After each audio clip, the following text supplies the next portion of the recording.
విజయవాడ వరద బాధితులకు కోడుమూరు ఎమ్మెల్యే దస్తగిరి ఆధ్వర్యంలో రేషన్ సరుకులు పంపిణీ చేపట్టారు. మరింత సమాచారాన్ని మా ప్రతినిధి జయప్రకాష్ ప్రత్యక్ష ప్రసారం ద్వారా అందిస్తారు. 41వ డివిజన్ లో ఇటు పార్టీ తరఫున ఉన్నటువంటి నాయకులు ఇక్కడ పేదలకు, ఇటు ముంపు బాధితులకు ఇక్కడ ఉచితంగా నిత్యావసర సరుకులు పంచుతూ ఉన్నారు. ఇక్కడ ఎమ్మెల్యే దస్తగిరి ఆధ్వర్యంలో ఇక్కడ దాదాపు కోడుమూరు నియోజకవర్గ ఎమ్మెల్యే ఆధ్వర్యంలో దాదాపు 1000 మందికి ఇక్కడ నిత్యావసర సరుకుల పంపిణీ జరుగుతూ ఉంది. ఒకసారి ఆయన అడిగి తెలుసుకున్న ఏ విధంగా జరుగుతుంది. చెప్పండి సార్, ఇక్కడ పంపిణీ ఏ విధంగా జరుగుతుంది, ఎట్లా? ఈరోజు విజయవాడ నగరంలోని 45వ వార్డు నందు డివిజన్ నందు ఈ యొక్క నారా చంద్రబాబు నాయుడు గారి ఆదేశాల మేరకు వరద విపత్తులకు కారణంగా ప్రతి ఒక్కరికి సహాయాన్ని అందచేయాలని చెప్పి నారా చంద్రబాబు నాయుడు గారి ఆదేశాలతో మేము కర్నూలు జిల్లా నందు 8000 కిట్లను తీసుకుని వచ్చాము.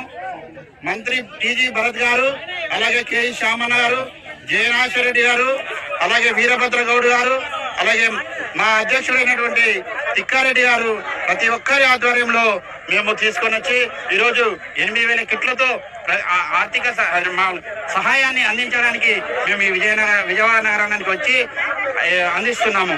ఈ యొక్క వరదల చూస్తుంటే చాలా హృదయ విదారకంగా ఉన్నాయి.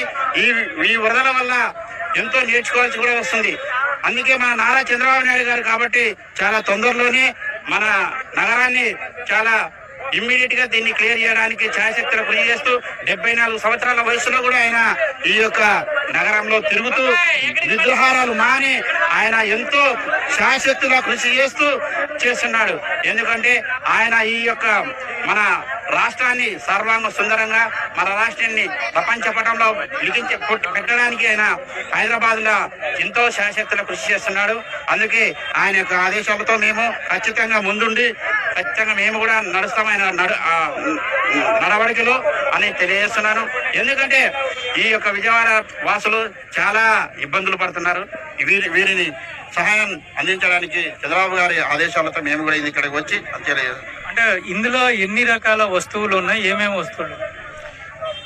చక్కెర, బియ్యము, అలాగే కందిపప్పు, జీలకర్ర, ఆవాలు, నిత్యావసర వస్తువులు మేము అందిస్తున్నాం.